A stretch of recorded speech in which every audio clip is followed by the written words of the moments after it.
இன்னைக்கு நம்ம கூட பிசியோதெரபிஸ்ட் டாக்டர் சோபனா இருக்காங்க. while feeding baby position and மதரோட பொசிஷன் எப்படி இருக்கணும்ன்றதை டீச் பண்ண போறாங்க. ஓகே, நம்ம baby position and mother's position எப்படி ஃபீட் பண்றதுக்கு எது கம்ஃபர்டபுளா இருக்கும்ன்றதை நம்ம பார்க்கலாம்.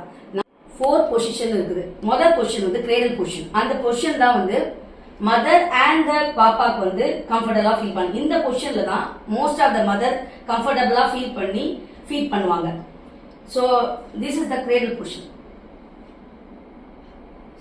இந்த பொசிஷன்ல மதர் வந்து சிட்டிங் பொசிஷன்ல இருப்பாங்க. பாப்பாவை கையில வந்து கிரேடல் மாதிரி வச்சுட்டு பாப்பாவை ஃபீட் பண்ணுவாங்க. The second position is cross cradle position.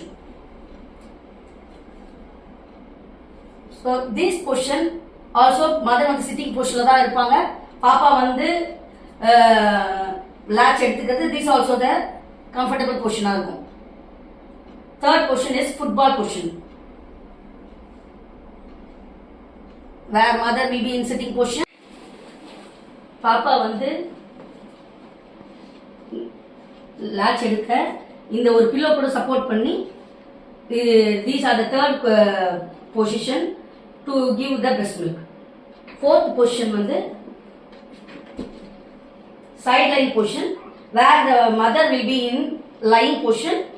பாப்பா வந்து latch எடுக்க அது மோஸ்ட் கம்ஃபர்டபுளா இருக்கும். ஸோ இந்த மாதிரி 4 பொசிஷன் வந்து breast feeding for mother and பாப்பாக்கு ரொம்ப கம்ஃபர்டபுளான பொசிஷன்.